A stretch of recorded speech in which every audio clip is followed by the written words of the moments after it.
السلام عليكم ورحمة الله وبركاته. الحمد لله رب العالمين، وصلى الله على نبينا محمد وعلى آله وأصحابه أجمعين. أما بعد،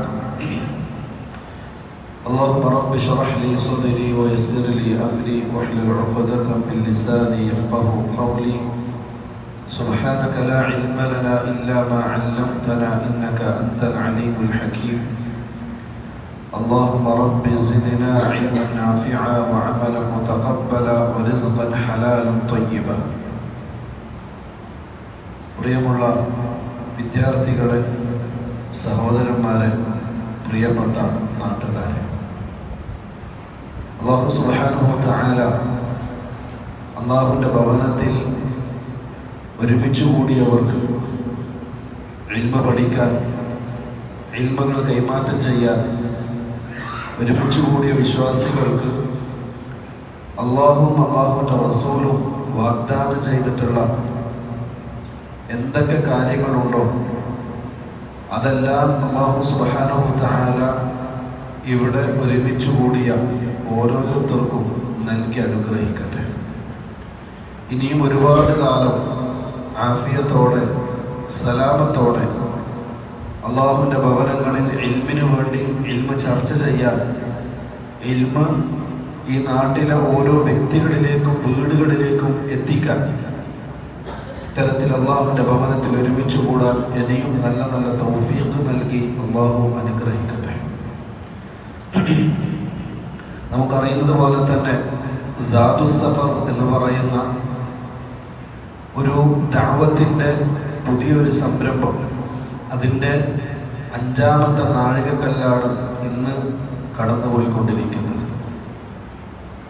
ജാമിഅത്തു സീറത്ത് അൽ ഇസ്ലാമിയ എന്ന സ്ഥാപനത്തിലെ ഇൽമ പഠിക്കുന്ന, ഖുർആനും സുന്നത്തും സലഫുകളുടെ മൻഹജ് അനുസരിച്ചുകൊണ്ട് പഠിക്കുകയും അത് ജീവിതത്തിൽ പ്രാവർത്തികമാക്കുകയും ചെയ്യുന്ന ഒരുപറ്റം വിദ്യാർത്ഥികൾ, തുല്ലാബുൽ ഇൽം, അവർ പഠിച്ച ഹക്കായ കാര്യങ്ങൾ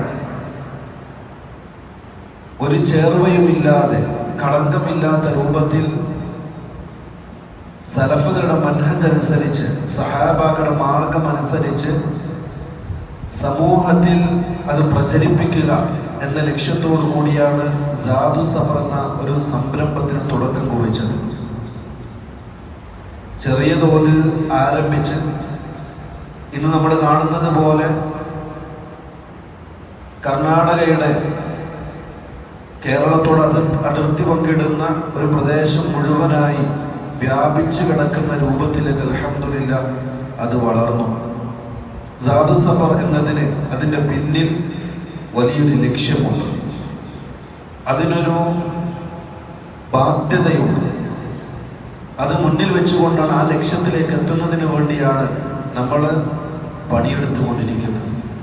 ഒന്നുമല്ല, അതിൻ്റെ ലക്ഷ്യം ദുനിയാവിൽ എന്തെങ്കിലും നേടുക അല്ലെങ്കിൽ ദുനിയാവിൽ എന്തെങ്കിലും കാട്ടിക്കൂട്ടുക എന്നതേ അല്ല, മറിച്ച് തൻ്റെതായ രൂപത്തിൽ സഹാബാക്കൾ ഇൽമ പ്രചരിപ്പിക്കാനും ആ ഇൽമിൻ്റെ വാഹകരായി, തൗഹീദിന്റെ പ്രചാരകന്മാരായി ലോകത്തിന്റെ വ്യത്യസ്ത ഭാഗങ്ങളിലേക്ക് റസൂലുള്ളാഹിയുടെ കാലഘട്ടത്തിൽ തന്നെ അവർ പുറപ്പെട്ടതുപോലെ നമ്മുടെ നാട്ടിന്റെ വ്യത്യസ്ത ഭാഗങ്ങളിലേക്ക് പോവുകയും അവിടെയുള്ള പള്ളികൾ കേന്ദ്രീകരിച്ച് ആ നാട്ടിൽ താമസിക്കുന്ന വിശ്വാസികൾക്ക് അവരുടെ ശിർക്കിന്റെയും ഖുറാഫാത്തിന്റെയും അന്ധകാരങ്ങളിൽ നിന്ന് തൗഹീദിന്റെ വെള്ളി വെളിച്ചത്തിലേക്ക് കൈപിടിച്ചുയർത്തുക, അവർക്ക് തൗഹീദിന്റെ രാജപാത കാണിച്ചു കൊടുക്കുക, റസൂലുള്ളാഹി സ്വല്ലല്ലാഹു അലൈഹി വസല്ലമയുടെ പാവനമായ ജീവിത രീതി പറഞ്ഞ് മനസ്സിലാക്കി കൊടുക്കുക, അത് മാത്രമാണ് നമ്മുടെ ലക്ഷ്യം.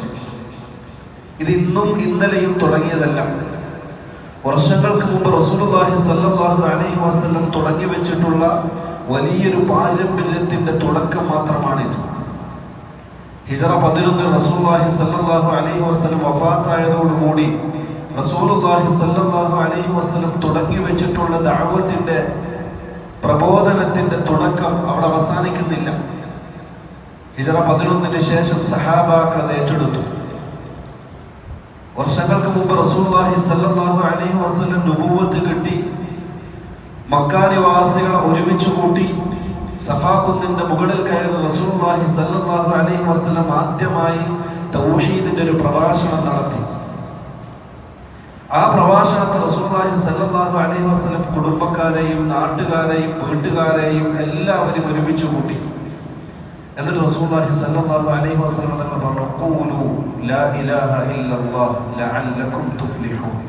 നിങ്ങൾ ലാ ഇലാഹ ഇല്ലല്ലാഹ് അംഗീകരിക്കണം, അത് പ്രഖ്യാപിക്കണം, നിങ്ങൾ വിജയിക്കാൻ വേണ്ടി.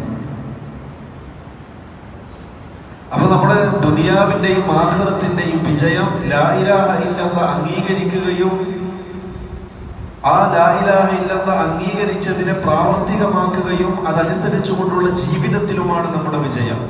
അതാണ് റസൂലുള്ളാഹി തങ്ങൾ തുടങ്ങി വെച്ച ദഅവത്തിന്റെ തുടക്കം. ഹിജ്റ 11 റസൂലുള്ളാഹി തങ്ങൾ വഫാത്തായി. ശേഷം അത് നിന്നുപോയിട്ടില്ല മുമ്പ് കഴിഞ്ഞു പോയ സമുദായങ്ങളെ പോലെ. മറിച്ച് റസൂലുള്ളാഹി തങ്ങളുടെ കാലഘട്ടത്തിന് ശേഷം സഹാബാക്കൾ ഏറ്റെടുത്തു. പ്രഗത്ഭന്മാരായ 4 ഖുലഫാക്കൾ. ഹിജ്റ 13 വരെ അബൂബക്കർ സിദ്ദീഖ് റളിയല്ലാഹു അൻഹുവിന്റെ നേതൃത്വത്തിൽ അത് ഭംഗിയായ രൂപത്തിൽ നടന്നു. അതിനുശേഷം ഹിജ്റ 23 വരെ ഉമർ ബിൻ ഖത്താബ് റളിയല്ലാഹു അൻഹുവിന്റെ നേതൃത്വത്തിലും അതിഭംഗിയായി അത് പൂർത്തീകരിക്കപ്പെട്ടു. ശേഷം ഹിജ്റ 35 വരെ ഉസ്മാൻ ബിൻ അഫ്ഫാൻ റളിയല്ലാഹുവിന്റെ കൈകളിലായി അത് ഭദ്രമായിരുന്നു. അതിനുശേഷം ഹിജ്റ 40 വരെ അലി ബിൻ അബി ത്വാലിബ് റളിയല്ലാഹു അൻഹു നേതൃത്വം കൊടുത്തു. തുടർന്ന് അങ്ങോട്ട് ഓരോ സഹാബാക്കളും ആ ഉത്തരവാദിത്തം ഏറ്റെടുത്തു. ദഅവത്ത് എന്ന ഉത്തരവാദിത്തം, റസൂലുള്ളാഹി തങ്ങൾ തുടങ്ങി വെച്ച ദീനിന്റെ പ്രബോധനത്തിന്റെ തുടക്കം. ശേഷം ഹിജ്റ 58 ആയിഷ റളിയല്ലാഹു അൻഹ അതിന് പരിസമാപ്തി കുറിച്ചു. അതിനുശേഷം അബൂ ഹുറൈറ റളിയല്ലാഹു അൻഹു, അതിനുശേഷം പ്രഗത്ഭന്മാരായ പല സഹാബാക്കളും ആ ഉത്തരവാദിത്തം ഏറ്റെടുത്തു. ഹിജ്റ 73 മരണപ്പെട്ട അബ്ദുല്ലാഹ് ബിൻ ഉമർ റളിയല്ലാഹു അൻഹു, അതിനുശേഷം ഹിജ്റ 93 മരണപ്പെട്ട അനസ് ബിൻ മാലിക് റളിയല്ലാഹു അൻഹു, അതിനുശേഷം ഭൂമി ലോകത്ത് വെച്ച് അവസാനമായി മരണപ്പെട്ടു പോയിട്ടുള്ള സഹാബി അബൂ തുഫൈൽ ആമിർ ബിൻ അൽ-ലൈഥി റളിയല്ലാഹു അൻഹു ഹിജ്റ 110 മരണപ്പെടുമ്പോഴും പ്രിയമുള്ളവരെ ദഅവത്ത് എന്ന ഉത്തരവാദിത്തം അവിടെ കൊണ്ടും അവസാനിച്ചില്ല. മറിച്ച് ഈ ഭൂമി ലോകത്തു നിന്നും അവസാനത്തെ സഹാബി റസൂലുള്ളാഹി തങ്ങൾ നേരിട്ട് കാണുകയും ദീൻ പഠിക്കാനും ഭാഗ്യം കിട്ടിയ, നഗ്ന നേത്രങ്ങളെ കൊണ്ട് റസൂലുള്ളാഹി തങ്ങളെ പൂമുഖം കാണാൻ ഭാഗ്യം കിട്ടിയ സഹാബാക്കൾ ഭൂമി ലോകത്ത് നിന്ന് അവസാനമായി മക്കത്ത് മരണപ്പെട്ട അബൂ തുഫൈൽ ആമിർ റളിയല്ലാഹു അൻഹുവിന്റെ വിയോഗത്തോടുകൂടി സഹാബാക്കൾ ശൃംഖല ഭൂമി ലോകത്ത് അവസാനിച്ചെങ്കിലും അവർ തുടങ്ങി വെച്ച, റസൂലുള്ളാഹി തങ്ങൾ തുടങ്ങി വെച്ച, സഹാബാക്കൾ ഏറ്റെടുത്ത ആ ദഅവത്ത് എന്ന പുണ്യകർമ്മം അവിടെ കൊണ്ടും അവസാനിച്ചില്ല. അതിനുശേഷം വന്ന താബികൾ ഏറ്റെടുത്തു. അതിൽ പ്രഗത്ഭന്മാരായ മദ്ഹബിന്റെ ഇമാമുമാർ, ഇമാം അബൂ ഹനീഫ റഹ്മത്തുള്ളാഹി അലൈഹി ഹിജ്റ 150 മരണപ്പെടുമ്പോഴും അവിടെ കൊണ്ട് ദഅവത്ത് അവസാനിച്ചില്ല. അതിനുശേഷം മാലിക് റഹ്മത്തുള്ളാഹി അലൈഹി ഹിജ്റ 172 മരണപ്പെടുമ്പോഴും ദഅവത്ത് എന്ന ആ ശൃംഖല അത് ബാക്കിയായിക്കൊണ്ട് തുടർന്നുകൊണ്ടേയിരുന്നു. അതിനുശേഷം ഇമാം അശ്ശാഫിഈ റഹ്മത്തുള്ളാഹി അലൈഹി അദ്ദേഹം മരണപ്പെടുമ്പോഴും അദ്ദേഹത്തിന്റെ കൈകളിലും ഈ ദഅവത്ത് ഭദ്രമായിരുന്നു. അതിനുശേഷം അഹ്മദ് ബിൻ ഹംബൽ ഏറ്റെടുത്തു. ലോക കണ്ട ഇമാം അഹ്ലുസ് സുന്ന എന്നറിയപ്പെട്ട ഇമാം അഹ്മദ് ബിൻ ഹംബൽ അതിന് ചില നവോത്ഥാനത്തിന്റെ തുടക്കം കുറിച്ചു. ഒരിക്കലും പ്രിയമുള്ളവരെ റസൂലുള്ളാഹി തങ്ങളുടെ കാലഘട്ടത്തിൽ തുടങ്ങി വെച്ച ദഅവത്ത് അത് പിന്നീട് വർഷങ്ങൾ കഴിയുന്നതനുസരിച്ച് എല്ലാ കാലഘട്ടത്തിലെയും ചരിത്രം പോലെ ശോഷിച്ചു പോവുകയല്ല ചെയ്തത്. മറിച്ച് ഒന്നുമില്ലായ്മയിൽ നിന്നും റസൂലുള്ളാഹി തങ്ങൾ തുടങ്ങി വെച്ച തൗഹീദിന്റെ പ്രബോധനം, ദഅവത്ത് അത് ഓരോ വർഷങ്ങൾ കഴിയുന്നതനുസരിച്ച്, ഓരോ തലമുറകൾ കഴിയുന്നതനുസരിച്ച് അതിന്റെ പ്രഭ ചുരുണ്ടുകൊണ്ടേയിരുന്നു. കഴിയുന്നതും രൂപത്തിൽ അത് ആളിക്കത്തി. ചില നാടുകളിലും ചില പ്രദേശങ്ങളിലും ചില കാലഘട്ടങ്ങളിലും അത് ചില പ്രക്ഷോഭങ്ങൾ നടത്തി, ചില നവോത്ഥാനങ്ങൾ തീർത്തു. അങ്ങനെ ഒരുപാട് വർഷങ്ങൾക്ക് ശേഷം മുഹദ്ദിസുകൾ ആ ഉത്തരവാദിത്വം ഏറ്റെടുത്തു. ഇമാമുൽ ബുഖാരി റഹ്മത്തുള്ളാഹി അലൈഹി, അതേപോലെ ഇമാം മുസ്ലിം റഹ്മത്തുള്ളാഹി അലൈഹി, അതേപോലെ അറിയപ്പെട്ട ലോക ചരിത്രത്തിൽ മുഹദ്ദിസുകൾ ആ ദഅവത്തിന്റെ ഉത്തരവാദിത്വം ഏറ്റെടുത്തു. അതിനുശേഷം വന്ന മുഫസ്സിറുകളും മുജദ്ദിദുകളും ഓരോ കാലഘട്ടത്തിലും ഈ ദഅവത്ത് ആ പുണ്യകർമ്മം അവർ ശിരസിൽ വഹിച്ചു. അവസാനം മുമ്പ് പറയപ്പെട്ടതുപോലെ ശൈഖുൽ ഇസ്ലാം ഇബ്നു തൈമിയ്യ റഹ്മത്തുള്ളാഹി അലൈഹി അതിന് പുതിയ രൂപം നൽകി. വീണ്ടും അതിതീക്ഷണമായ രൂപത്തിൽ ദഅവത്ത് മുന്നോട്ട് പോയി. ശൈഖുൽ ഇസ്ലാം മുഹമ്മദ് ബിൻ അബ്ദുൽ വഹാബ് റഹ്മത്തുള്ളാഹി അലൈഹി പുതിയൊരു നവോത്ഥാനത്തോടു കൂടി റസൂലുള്ളാഹിയുടെ കാലഘട്ടത്തിൽ തുടങ്ങി വെച്ച ദഅവത്തിന് വ്യത്യസ്ത രൂപത്തിലൂടെ വ്യത്യസ്ത സഹായം നൽകിക്കൊണ്ട് ഒരു തജ്ദീദ് നടത്തുകയും ചെയ്തു. അതാണ് നമ്മൾ ഇന്ന് കണ്ടുകൊണ്ടിരിക്കുന്ന ഇസ്ലാഹി ദഅവത്തിന്റെ പിന്നിലുള്ള രഹസ്യം എന്ന് പറയുന്നത്. ഇതൊരു കാലഘട്ടത്തിൽ തുടങ്ങി വെച്ചതല്ല. അതല്ലെങ്കിൽ ശൈഖുൽ ഇസ്ലാം മുഹമ്മദ് ബിൻ അബ്ദുൽ വഹാബ് റഹിമഹുല്ലാഹ് പുതുതായി ഉണ്ടാക്കിയൊരു പ്രസ്ഥാനമല്ല, പുതുതായി രൂപം കൊടുത്തിട്ടുള്ള ഒരു ചിന്താധാരയല്ല. മറിച്ച് റസൂലുള്ളാഹി സ്വല്ലല്ലാഹു അലൈഹി വസല്ലം ഹിജ്റ 11 വഫാത്തോടുകൂടി ഉമ്മത്തിനെ ഏൽപ്പിച്ച ഉത്തരവാദിത്തം അതിതീക്ഷ്ണമായ രൂപത്തിൽ അതിന്റെ എല്ലാ ഭാവനയിലും എല്ലാ അർത്ഥത്തിലും എല്ലാ രൂപത്തിലും അത് പരിപൂർണത കൊണ്ടുകൊണ്ട് നമ്മുടെ കൈകളിൽ എത്തിച്ചേർന്നിട്ടുള്ളതാണ്. അതാണ് ഈ ദഅവത്ത് എന്ന് പറയുന്നത്. ആ ദഅവത്തിന് അതിന്റെ തന്നതായ രൂപത്തിൽ പള്ളികൾ കേന്ദ്രീകരിച്ചുകൊണ്ട് സമൂഹത്തിൽ കിതാബ് ഖുർആനും സുന്നത്തും മുന്നിൽ വെച്ച് അതിന്റെ ഇൽമിലൂടെ അതിന്റെ പഠനത്തിലൂടെ ഈ ഉമ്മത്തിൽ സാധ്യമാക്കി എടുക്കാൻ നമ്മളെ കൊണ്ട് കഴിയുന്ന രൂപത്തിൽ ആ ഖുർആനും സുന്നത്തും വിശദീകരിച്ചു കൊടുക്കുക. അതിനുവേണ്ടി തയ്യാറാക്കപ്പെട്ടതാണ് ഈ സാദുസ് സഫർ എന്ന് പറയുന്ന പുതിയ സംരംഭം. അതല്ലാതെ നമ്മുടെ നാട്ടിൽ കണ്ടുകൊണ്ടിരിക്കുന്ന ദഅവത്തിന്റെ ചില രീതിശാസ്ത്രം അനുസരിച്ചു കൊണ്ടുള്ള ചെറിയൊരു സംരംഭമല്ല. മറിച്ച് റസൂലുള്ളാഹി തങ്ങൾ വിട്ടേച്ചു പോയ, സഹാബാക്കൾ വിട്ടേച്ചു പോയ, താബിഈകളും തബഉ താബിഈകളും അത്ബാഉ തബഉ താബിഈകളും വിട്ടേച്ചു പോയിട്ടുള്ള ആ ദഅവത്തിന്റെ സംരംഭം ഏറ്റെടുത്തവരാണ്. അതിന്റെ ഭാഗമായിട്ടാണ് പ്രിയമുള്ളവരെ നമ്മൾ ഇവിടെ ഒരുമിച്ച് കൂടിയിരിക്കുന്നത്. ഇവിടെ ആരെയും കുറ്റം പറയാനല്ല, ആരെയും കൊണ്ടനം കുത്താനല്ല, ആരെയും കളിയാക്കാനോ വ്യക്തിഹത്യ നടത്താനോ അല്ല. മറിച്ച് ഖുർആനും സുന്നത്തും തന്നതായ രൂപത്തിൽ പഠിപ്പിച്ചിട്ടുള്ള അഖീദയും മൻഹജും അതേപോലെ തന്നെ കർമ്മപരമായ കാര്യങ്ങളും ഉമ്മത്തിന് വിശദീകരിച്ചു കൊടുക്കുക. അതാണ് ഇതിന്റെ പിന്നിലുള്ള ലക്ഷ്യം എന്ന് പറയുന്നത്. ഇതാണ് സാദുസ് സഫർ. ഞാനിത് പറയാനുള്ള കാരണം, ചില ആൾക്കാരൊക്കെ സാദുസ് സഫർ എന്ന് കേൾക്കുമ്പോൾ അതെന്തെന്നറിയാതെ പരിഭ്രാന്തി പരത്തുന്നതായിട്ട് കാണാം. അതിന്റെ പിന്നിൽ ഒരു ചേകവും വികാരവും ഇല്ല. മറിച്ച് റസൂലുള്ളാഹി തങ്ങൾ മുന്നോട്ട് വെച്ചിട്ടുള്ള ദഅവത്ത് അത് തന്നതായ രൂപത്തിൽ മുന്നോട്ട് വെക്കുക, അതിൽ പണിയെടുക്കുക, അത് സമൂഹത്തിലേക്ക് ഇറങ്ങുക എന്നതല്ലാതെ മറ്റൊരു ലക്ഷ്യവും ഇതിന്റെ പിന്നിലില്ല. ഇതാണ് ഈ സാദുസ് സഫർ കൊണ്ട് അർത്ഥമാക്കുന്നത്. സാദുസ് സഫർ അതിന്റെ അർത്ഥവും അത് തന്നെയാണ്. ഒരു യാത്രക്കാരൻ തന്റെ വഴിയിൽ ഉപയോഗിക്കുന്ന പാതയങ്ങൾ, യാത്രക്ക് വേണ്ടി കൊണ്ടുപോകുന്ന വസ്തുക്കൾ, അതാണ് സാദ് എന്ന് പറയാം. സഫർ എന്ന് പറയുന്നത് വലിയ ദീർഘമായ യാത്ര, പരലോകത്തേക്കുള്ള കാലാകാലം ബാക്കിയാകുന്ന അവിടത്തേക്കുള്ള മുഅ്മിനിന്റെ മനുഷ്യന്റെ യാത്രയിൽ കൂടെ കൊണ്ട് നടക്കാൻ പറ്റിയ കാര്യം അത് തൗഹീദ് മാത്രമാണ്. അതിന് ജനങ്ങൾക്കിടയിൽ പ്രചരിപ്പിക്കുകയും ഓരോ വീടുകളിലും വ്യക്തികളിലും അതിന്റെ വെളിച്ചമെത്തിക്കുകയും ചെയ്യുക. അതാണ് ഇതിന്റെ പിന്നിലുള്ള രഹസ്യം എന്ന് പറയുന്നത്. അതിനു വേണ്ടിയാണ് ഇത്തരം നമ്മളിവിടെ ഒരുമിച്ച് കൂടിയിരിക്കുന്നത്. അതിന് ചില കാരണങ്ങളുണ്ട്. ദഅവത്ത് എന്ന് പറയുന്നത് ഈ ഉമ്മത്തിന്റെ ഉത്തരവാദിത്തമാണ്. ഈ പറഞ്ഞതുപോലെ റസൂലുള്ളാഹിയുടെയും സഹാബാക്കളുടെ കാലഘട്ടത്തിന് ശേഷം അവസാനിക്കുന്ന ഒന്നല്ല, മറിച്ച് ഖിയാമത്ത് നാൾ വരെ ഉമ്മത്തിന്റെ ബാധ്യതയായി അള്ളാഹു പഠിപ്പിച്ചിട്ടുള്ള നിയമമാക്കിയിട്ടുള്ള ഒരു വ്യവസ്ഥയാണ് ദഅവത്ത് എന്നുള്ളത്. മുമ്പ് കഴിഞ്ഞുപോയ സമുദായങ്ങൾ അവരുടെ പ്രവാചകന്മാരുടെ വിയോഗത്തോടുകൂടി അവരുടെ ദഅവത്ത് നിലച്ചു. അടുത്ത പ്രവാചകൻ വരണം ദഅവത്ത് ചെയ്യണമെങ്കിൽ. അതിൽ നിന്ന് വ്യത്യസ്തമായി അല്ലാഹു സുബ്ഹാനഹു വ തആല ഈ ഉമ്മത്തിന് നൽകിയ പ്രത്യേകത, ഇനിയൊരു പ്രവാചകൻ വരാനില്ല. അവസാനത്തെ പ്രവാചകൻ റസൂലുള്ളാഹി സ്വല്ലല്ലാഹു അലൈഹി വസല്ലമയുടെ വഫാത്തോടു കൂടി ഈ ഉമ്മത്തിലെ പണ്ഡിതന്മാരെ അല്ലാഹു സുബ്ഹാനഹു വ തആല ദഅവത്ത് ഏൽപ്പിച്ചു. അതുകൊണ്ടാണ് റസൂലുള്ളാഹി തങ്ങൾ പഠിപ്പിച്ചത് അൽ ഉലമാഉ വറസത്തുൽ അംബിയ. ഉലമാക്കൾ അത് അംബിയാക്കളുടെ വാരിഥ്യങ്ങളാണ്. എന്താ വാരിസായിട്ട് വറാസത്ത് എടുത്തത്? സമ്പത്താണോ? അധികാരമാണോ? അല്ല, ഇൽമാണ്, ദഅവത്താണ്. അത് ഉമ്മത്തിന്റെ ബാധ്യതയെ അല്ലാഹു സുബ്ഹാനഹു വ തആല നിയമമാക്കി. മുമ്പുള്ള സമുദായത്തിന് കൊടുക്കാത്തൊരു ഭാഗ്യം. ഈ ഉമ്മത്തിന്റെ പ്രത്യേകതയും അതാണ്. അതുകൊണ്ട് അല്ലാഹു സുബ്ഹാനഹു വ തആല പറഞ്ഞത് കുൻതും ഖൈറ ഉമ്മത്തിൻ ഉഖ്രിജത് ലിന്നാസ്. നിങ്ങളാണ് ജനങ്ങൾക്ക് വേണ്ടി ഇറക്കപ്പെട്ടിട്ടുള്ള സമുദായങ്ങളിൽ വെച്ച് ഏറ്റവും ഖൈറായ സമുദായം. എന്തുകൊണ്ട് നിങ്ങൾ ഖൈറായതെന്നറിയോ? തഅ്മുറൂന ബിൽ മഅറൂഫി വതൻഹൗന അനിൽ മുൻകർ. നിങ്ങൾ നന്മ കൽപ്പിക്കുകയും തിന്മ നിരോധിക്കുകയും ചെയ്യുന്നു. ഭൂമി ലോകത്ത് നന്മയായി അറിയപ്പെട്ട ഏറ്റവും വലിയ നന്മ തൗഹീദാണ്. ഭൂമി ലോകത്ത് അറിയപ്പെട്ടിട്ടുള്ള ഏറ്റവും വലിയ ശർറ്, അത് ഏറ്റവും വലിയ മുൻകർ, നീചമായ കാര്യം ശിർക്കാണ്. തൗഹീദ് കൽപ്പിക്കുകയും ശിർക്കിനെ നിരോധിക്കുകയും ചെയ്യുന്നവരാണ്. അതാണ് ഈ ഉമ്മത്തിന്റെ ഏറ്റവും വലിയ പ്രത്യേകത.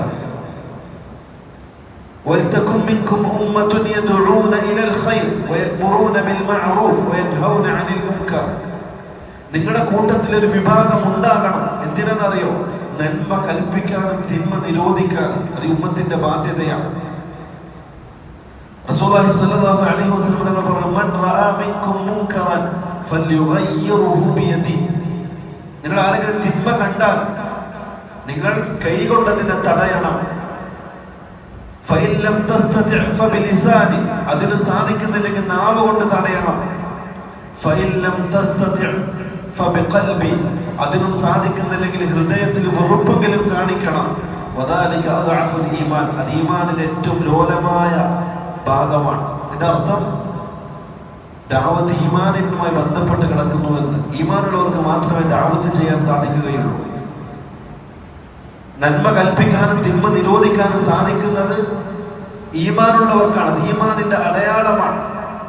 ഭൂമി ലോകത്ത് നമ്മൾ ജീവിക്കുമ്പോൾ നമ്മൾ ഇന്ന് കണ്ടുകൊണ്ടിരിക്കുന്ന അന്ധകാരങ്ങളും ശിർക്കും ഖുറാഫാത്തും അനാചാരങ്ങളും നടമാടിക്കൊണ്ടിരിക്കുകയും മനുഷ്യ സമൂഹം ശിർക്കിന്റെ അടിമപ്പാളയത്തിൽ തലച്ചോറ് പണയം വെച്ച് ഖബറുകൾക്ക് മുന്നിൽ സുജൂദ് ചെയ്യുകയും തവാഫ് ചെയ്യുകയും മരിച്ച് മൺമറഞ്ഞ് മണ്ണായി തീർന്ന മനുഷ്യന്റെ മുന്നിൽ തലകുനിച്ച് ആവശ്യങ്ങൾ നേടുകയും ചെയ്യുന്ന ഒരു ദുരവസ്ഥയിലേക്ക് നമ്മുടെ സമുദായം മാറി നിൽക്കുമ്പോൾ അത് കണ്ടിട്ട് അതിൽ സമാധാനമടന് ഞാനും എൻ്റെ കുടുംബവും ഞാനും എൻ്റെ പ്രസ്ഥാനവും ഞാനും എൻ്റെ കച്ചവടം എന്ന് പറഞ്ഞ് മാറി നിൽക്കാൻ ഒരാൾക്ക് സാധിക്കുന്നുവെങ്കിൽ തിരിച്ചറിയുക അയാളുടെ മനസ്സിൽ ഈമാനില്ല എന്നാണ്. ഈമാനിന്റെ കുറവുണ്ട് അയാൾക്ക്. ഈമാനുള്ള ഹൃദയങ്ങൾക്ക് ഇത് കണ്ടുകൊണ്ട് സഹിക്കാൻ പറ്റൂല. വേദനിക്കുന്ന മനസ്സോടെ തകർന്ന ഹൃദയങ്ങളോടെ രാപ്പകലില്ലാതെ അവർ അധ്വാനിക്കും ഈ ശിർക്കിനെ തുടച്ചു നീക്കാൻ. ഈ അല്ലാഹുവിനെ ധിക്കരിച്ചുകൊണ്ട് ശിർക്കിലും ഖുറാഫാത്തിലും അന്ധകാരത്തിലും ജീവിക്കുന്ന സമൂഹത്തിലേക്ക് ഇറങ്ങിക്കൊണ്ട് അവർക്ക് തൗഹീദ് പറഞ്ഞു കൊടുക്കാൻ ആ മനുഷ്യന്റെ മനസ്സ് വെമ്പൽ കൊള്ളും. ഈമാൻ ഉണ്ടെങ്കിൽ അത് ഈമാനിന്റെ അടയാളമാണ്. അല്ലെ, നിങ്ങൾ കണ്ടിട്ടില്ലേ? റസൂലുള്ളാഹി സ്വല്ലല്ലാഹു അലൈഹി വസല്ലം തായിഫിലേക്ക് പോയി. എന്തിനാ പോയെന്നറിയോ? അവിടെ ചെന്നുകൊണ്ട് റസൂലുള്ളാഹി തങ്ങൾ മുന്നോട്ട് വെച്ച ദഅവത്തിന് സഹായം എന്തെങ്കിലും കിട്ടുമെന്ന് അന്വേഷിക്കാൻ റസൂലുള്ളാഹി തങ്ങളുടെ കുടുംബക്കാരെ കാണാൻ വേണ്ടി തായിഫിലേക്ക് പോയി.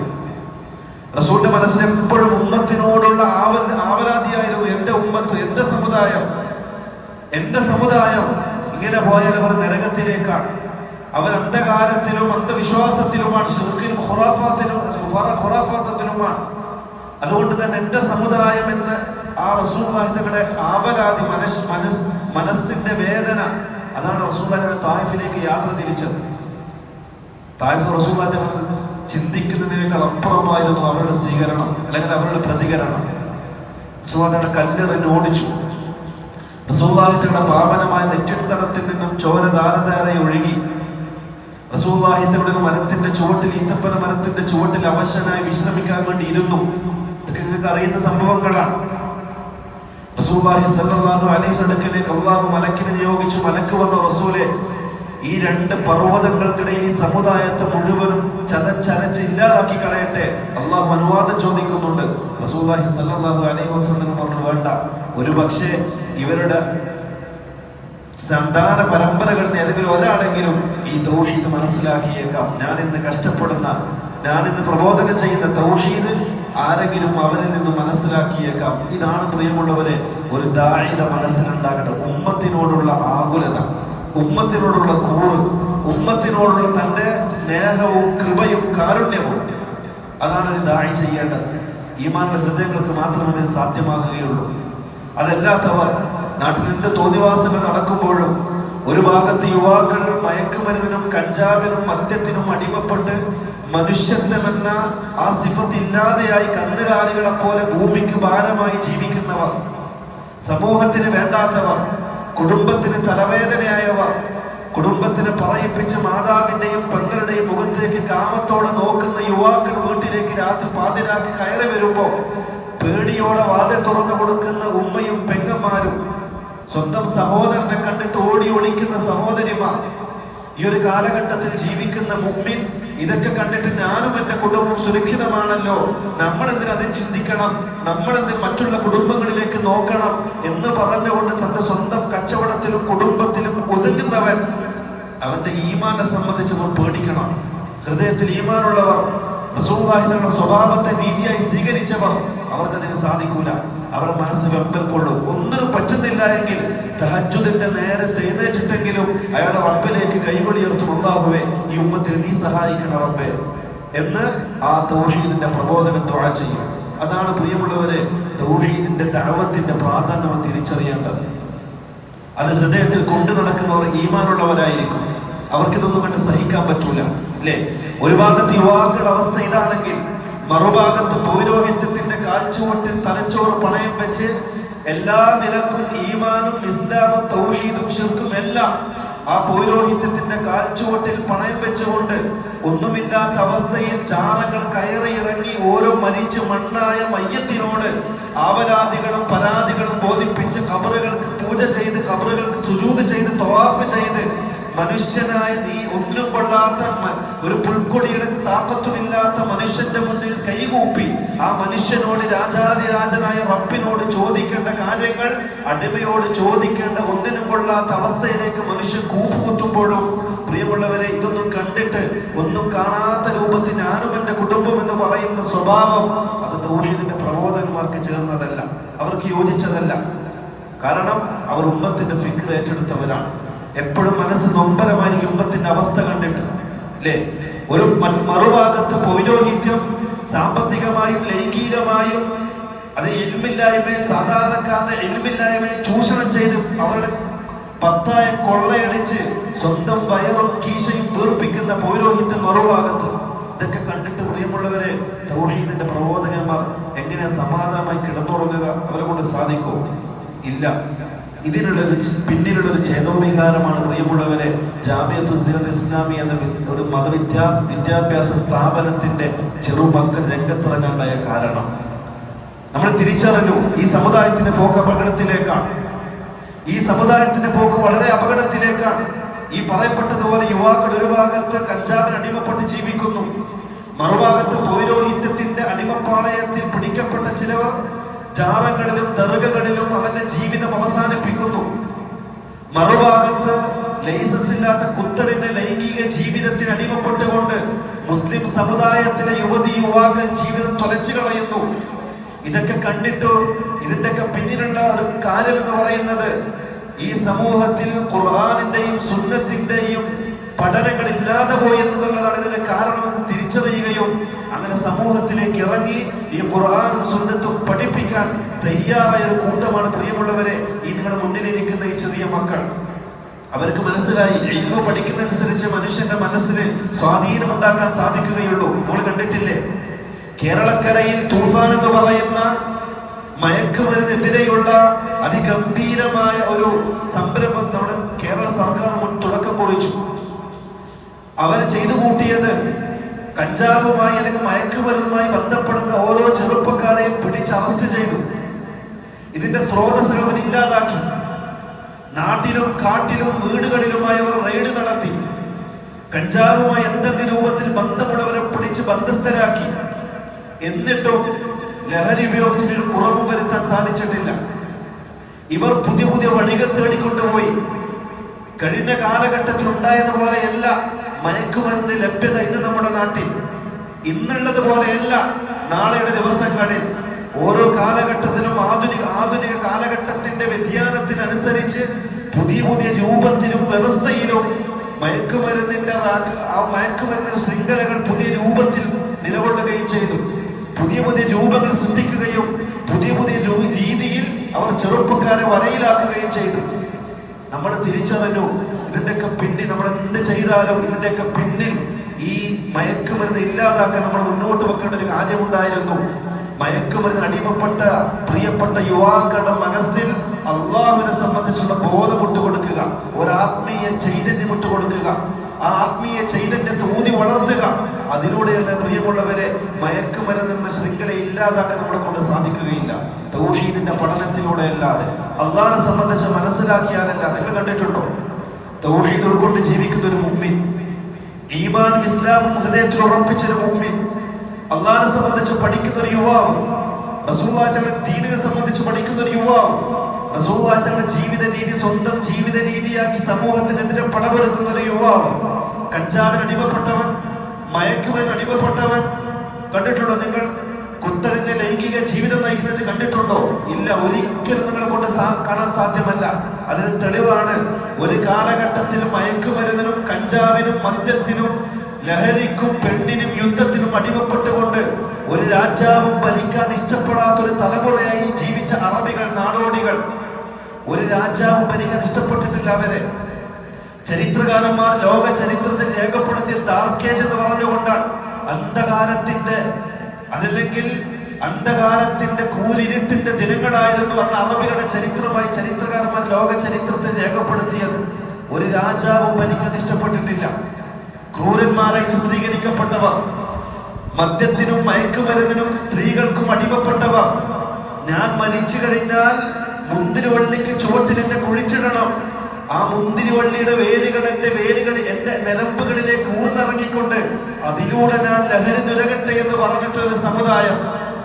സ്വന്തം വീട്ടുവളപ്പിലേക്ക് മറ്റൊരുത്തന്റെ ഒട്ടകം കയറിയതിന്റെ പേരിൽ വർഷങ്ങളോളം യുദ്ധം ചെയ്ത് സ്ത്രീകളെയും കുട്ടികളെയും ക്രൂരമായി കൊന്നെടുക്കുന്ന ഒരു ജനവിഭാഗം. ആ ജനവിഭാഗത്തിലേക്ക് വെറും 23 വർഷം കൊണ്ട് റസൂലുള്ളാഹി സ്വല്ലല്ലാഹു അലൈഹി വസല്ലം ലോകത്ത് തുല്യതയില്ലാത്തൊരു സമുദായമാക്കി മാറ്റി. ഇനി ലോകം കണ്ട ചരിത്രത്തിൽ ഇതുപോലൊരു സമുദായം കഴിഞ്ഞു പോയിട്ടില്ല, ഇനി വരികയുമില്ല. അത്രത്തോളം മഹോന്നതരിൽ മഹാന്മാരായ സഹാബാക്കളെ റസൂലുള്ളാഹി തങ്ങൾ വാർത്തെടുത്തിട്ടുണ്ടെങ്കിൽ അതിന്റെ പിന്നിലുള്ള ചേതോവികാരം എന്ന് പറയുന്നത് ഖുർആനിന്റെയും സുന്നത്തിന്റെയും അധ്യാപനങ്ങളാണ്, റസൂലിന്റെ ജീവിത രീതിയാണ്. റസൂലുള്ളാഹി തങ്ങൾ ഖുർആനിന്റെ 4 ഘട്ടങ്ങളിലൂടെ മദ്യത്തെ നിരോധിച്ചു, മദ്യം ഹറാമാക്കി. നമ്മൾ കണ്ടില്ല ചരിത്രം, മദീനയിലെ കടകമ്പോളങ്ങളിലും മദീനയിലെ തെരുവുകളിലൂടെ മദ്യത്തിന്റെ പുഴ ഒഴുകി എന്നുള്ളത്. മദ്യശകലങ്ങൾ അടിച്ചുടന്ന സഹാബാക്കൾ, ഒരു ദിവസം പോലും മദ്യമില്ലാതെ കിടന്നുറങ്ങാൻ സാധിക്കാത്ത സഹാബ യുവാക്കൾ, അവർ മദ്യത്തിന്റെ പുഴ ഒഴുക്കി മദീനയിലെ തെരുവുകളിലൂടെ. എങ്ങനെ സാധിച്ചു? പ്രിയമുള്ളവരെ, റസൂലുള്ളാഹി തങ്ങളുടെ ഖുർആനിന്റെ അധ്യാപനങ്ങളിലൂടെ, പാവനമായ ഹദീസിന്റെ പഠനങ്ങളിലൂടെ റസൂലുള്ളാഹി തങ്ങൾ 23 വർഷം കൊണ്ട് ഒന്നിനും കൊള്ളില്ല എന്ന് ചരിത്രം എഴുതിയ ആ യുവാക്കളെ റസൂലുള്ളാഹി തങ്ങൾ ചരിത്രം തിരുത്തി എഴുതി. ഇന്ന് ലോകം കണ്ട ഏറ്റവും വലിയ മഹാന്മാരെ അവർ മാറുകയും ഖിയാമത്ത് നാൾ വരെ സ്മരിക്കപ്പെടുന്ന സഹാബാക്കളെ അവർ ചരിത്രം തിരുത്തി എഴുതുകയും ചെയ്തു. എങ്ങനെ സാധിച്ചു? ഇത് പരിശുദ്ധ ഖുർആനിന്റെയും ഹദീസിന്റെയും പഠനത്തിലൂടെ. അതാണ് നമ്മൾ പറഞ്ഞു വെക്കുന്നത്. ഖുർആനിന്റെയും സുന്നത്തിന്റെയും പഠനത്തിലൂടെ അല്ലാതെ പ്രിയമുള്ളവരെ നമ്മുടെ ഹൃദയങ്ങൾക്ക് പരിവർത്തനം ഉണ്ടാക്കാൻ സാധ്യമല്ല. നമ്മളിന്ന് കണ്ടുകൊണ്ടിരിക്കുന്ന അനാചാരങ്ങൾക്കും ശിർക്കിനും ഖുറാഫാത്തിനും എതിരെ അതില്ലായ്മ ചെയ്യാൻ, ഖുർആൻ തൗഹീദിന്റെയും സുന്നത്തിന്റെയും പാതയിലേക്ക് സമുദായത്തെ കൊണ്ടുവരാൻ ഒരുപാട് പ്രഭാഷണങ്ങൾ നടത്തിയെന്നത് കൊണ്ടോ ഒരുപാട് സംവാദങ്ങളും മുഖാമുകളും നടത്തിയെന്നത് കൊണ്ടോ സാധ്യമായി വരികയില്ല. മറിച്ച് അവരുടെ ഹൃദയങ്ങളിലേക്ക് ഖുർആനിന്റെയും സുന്നത്തിന്റെയും അധ്യാപനം ഇട്ടുകൊടുക്കണം. ഖുർആൻ പഠിപ്പിക്കാൻ നമ്മൾ തയ്യാറാകണം, ഖുർആൻ പഠിക്കാൻ തയ്യാറാകണം, ഹദീസുകൾ പഠിക്കാൻ തയ്യാറാകണം. അതിലൂടെ അല്ലാതെ പ്രിയമുള്ളവരെ ഒരു പരിവർത്തനം ഉണ്ടാക്കാൻ നമ്മളെ കൊണ്ട് സാധിക്കുകയില്ല. അതിന്റെ ഒരു ഉദാഹരണമാണ് മുമ്പ് കഴിഞ്ഞ ക്ലാസ് നമ്മൾ കേട്ടത്. ശൈഖുൽ ഇസ്ലാം മുഹമ്മദ് ബിൻ അബ്ദുൽ വഹാബ് റഹ്മത്തുള്ളാഹി അലൈഹി അദ്ദേഹം കിതാബ് തൗഹീദ് എന്നൊരു കിതാബ് രചിച്ചു. ഇന്ന് ഭൂമി ലോകത്ത് അഹ്ലുൽ ബിദ്അ ഏറ്റവും കൂടുതൽ പേടിക്കുന്ന ഒരു കിതാബാണത്. ചരിത്രം നമ്മൾ കണ്ടതാണ്. പല രാജ്യങ്ങളും പല യൂണിവേഴ്സിറ്റികളും ആ കിതാബ് പഠിപ്പിക്കുന്നതിനെ ബാൻ ചെയ്തു. എന്തുകൊണ്ടെന്നറിയോ? ആ സമുദായത്തിലെ ശിർക്കിനെയും ഖുറാഫാത്തിനെയും ഇല്ലായ്മ ചെയ്യാൻ മൂർച്ചയുള്ള വാളായി ഓരോ മനുഷ്യന്റെയും ഹൃദയങ്ങളിലേക്ക് തുളച്ചു കയറാൻ അത്ര ശക്തിയുണ്ട് ആ കിതാബിന്. അതൊരു മനുഷ്യന്റെ വാക്കുകളല്ല, അള്ളാഹുവിന്റെ ഖുർആനും റസൂലുള്ളാഹിയുടെ ഹദീസുകളും മാത്രമാണ് അവിടെ തെളിവായി ഉദ്ധരിക്കപ്പെട്ടിട്ടുള്ളത്. ഇതാണ് ആ കിതാബിന്റെ ഏറ്റവും വലിയ പ്രത്യേകത. അതിൽ പറയപ്പെട്ട ഓരോ സംഗതികൾക്കും വിഷയങ്ങൾക്കും ഓരോ മസാലകൾക്കും തെളിവായി ശൈഖുൽ ഇസ്ലാം ഉദ്ധരിക്കുന്നത് അള്ളാഹുവിന്റെ ഖുർആനും ഹദീസുമാണ്. അതുകൊണ്ട് തന്നെ ഭൂമി ലോകത്ത് മുസ്ലിമായി ജീവിക്കുന്ന ഒരാൾക്കും തന്നെ ഇന്നേ വരെ ഇനി ഖിയാമത്ത് നാൾ വരെ ആ കിതാബിനെ ഖണ്ഡിക്കാൻ സാധിച്ചിട്ടില്ല, സാധിക്കുകയുമില്ല. അത് ഖുർആന്റെയും സുന്നത്തിന്റെയും വരികളാണ്. അതുകൊണ്ടാണ് അപ്പൊ ഈ രണ്ടിലേക്കും മടങ്ങുക എന്നുള്ളതാണ് പ്രിയമുള്ളവരെ നമ്മുടെ ആത്യന്തികമായ നമ്മുടെ ലക്ഷ്യം എന്ന് പറയുന്നത്. അതിനുവേണ്ടി ഒരുക്കപ്പെട്ടതാണ് ഈ സാദു സഫർ എന്ന് പറയുന്ന ചെറിയൊരു സംരംഭം. ഖുർആനും സുന്നത്തും തന്നതായ രൂപത്തിൽ സഹാബാകളുടെ മൻഹജ് അനുസരിച്ച് സമുദായത്തിന്റെ വ്യത്യസ്ത മേഖലകളിൽ ജോലി ചെയ്യുന്ന അല്ലെങ്കിൽ വ്യത്യസ്ത മേഖലകളിൽ ജീവിക്കുന്ന മനുഷ്യ സമൂഹത്തിലേക്ക് ഇറങ്ങിക്കൊണ്ട് ഖുർആനും സുന്നത്തും പഠിപ്പിക്കുക, അതിന്റെ പഠനം സമൂഹത്തിൽ വളർത്തിക്കൊണ്ടുവരിക എന്നുള്ളതാണ് ഇതിന്റെ പിന്നിലുള്ള ലക്ഷ്യം എന്ന് പറയുന്നത്. അതിന്റെ ഭാഗമായിട്ടാണ് ഇത്തരത്തിലുള്ള സദസ്സുകൾ നമ്മൾ ഇവിടെയും സംഘടിപ്പിച്ചത്. അല്ലാഹു സുബ്ഹാനഹു വ തആല ഇതിന്റെ ഭാരവാഹികൾക്ക്, ഇതിന്റെ പിറകിൽ പ്രവർത്തിച്ചവർക്ക് നല്ല പ്രതിഫലം നൽകി അനുഗ്രഹിക്കട്ടെ. ഇതിന്റെ പിന്നിൽ സാമ്പത്തികമായും ശാരീരികമായും മാനസികമായും അതല്ലെങ്കിൽ മറ്റെല്ലാ അർത്ഥത്തിലും ഒരു ദുആയിലൂടെയെങ്കിലും ഇതിനെ സഹായിക്കുകയും സഹകരിക്കുകയും ചെയ്തിട്ടുള്ള എല്ലാവർക്കും അല്ലാഹു സുബ്ഹാനഹു വ തആല ഇതിന് മിസ്ല സവാബ് നൽകി അനുഗ്രഹിക്കട്ടെ. ഇനിയും ശക്തമായ രൂപത്തിൽ തൗഹീദിനു വേണ്ടി, സുന്നത്തിനു വേണ്ടി, ശിർക്കിനെതിരെ, ബിദ്അത്തിനെതിരെ, ഖുറാഫാത്തിനെതിരെ, അനാചാരങ്ങൾക്കെതിരെ പടപൊരുതുന്ന യുവതലമുറയെ വാർത്തെടുക്കാൻ അല്ലാഹു സുബ്ഹാനഹു വ തആല ഈ സംരംഭത്തിലൂടെ നമ്മളെ സഹായിക്കുമാറാകട്ടെ.